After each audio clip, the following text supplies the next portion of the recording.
Let's bring it back to the studio, and I'm joined now by TRT World's editor-at-large, Ahmed Al-Burai. Thanks for coming in. How concerned are you for the conflict in Yemen right now? Well, Andrea, everybody in the whole region is deeply concerned, and it's been like 7 years, but this time it's a major unequivocal turning point in the war in Yemen by the death of Ali Abdullah Saleh, the deposed president of Yemen. It seems that the shattering between the two alliances, the loyalists, the supporters of Ali Abdullah Saleh and the Houthi, the group that killed him, is going to have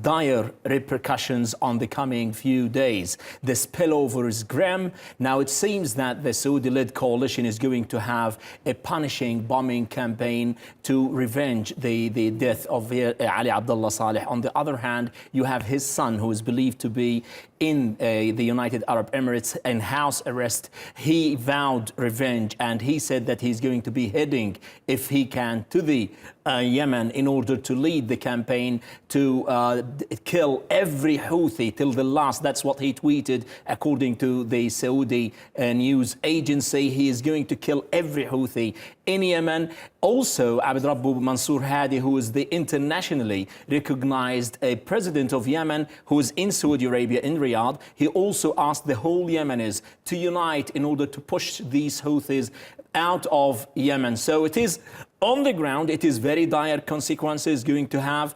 But on the other hand, you have the opposition, the people on the ground, not only the congregation of the Yemenis for reform, that is the Muslim Brotherhood branch in Yemen, who are not on the same page with the US, with the Saudi-led coalition.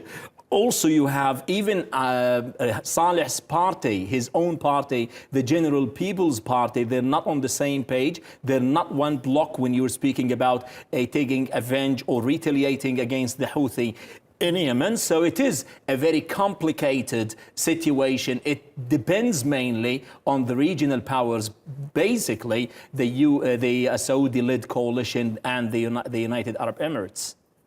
When you listen to those calls for revenge and you listen to people like his son, you could think this could only go very badly. But what could happen that could potentially de-escalate this conflict? Who could step in to either moderate or go ahead? You have a complete failure in terms of the regional powers, the proxy war. You have the Saudis and the Iranis deeply involved. The US and the UK supported the Saudis with the ammunition, with the weapons that was used in this war. And nobody have any say to tell them that we need to end this humanitarian crisis. The blockade is going on. Some 7 million are on the brink of a famine. 1 million are infected with cholera. So it is a very complicated humanitarian catastrophe and a crisis on the ground. While the proxies are ongoing, the Saudis are supporting their militias on the ground. They're supporting them by aerial bombardment. And on the other hand, the Iranians are supporting the Houthis.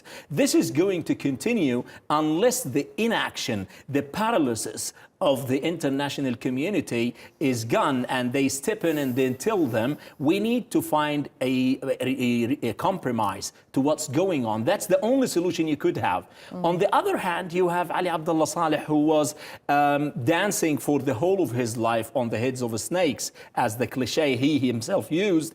And ironically, he was killed by a pet snake, and that is the Houthi. So you do not know exactly how these kind of alliances in this particular region of Yemen, how it changed. The guy himself, Ali Abdullah Saleh, changed his codes. Even he changed the alliances, switched the sides rapidly and dramatically overnight, and that led to the catastrophe. He could have relinquished the power to as any other president in the world and let it to the people on the ground to decide. But the Arab autocrats all over the region, in Syria, in Libya, they decide to go on to the end of the road by killing their own people. There could have been other choices if they stepped down from the very beginning. Okay, but the damage has been done. Okay, Ahmed, we'll have to leave it there. Thanks so much for coming in.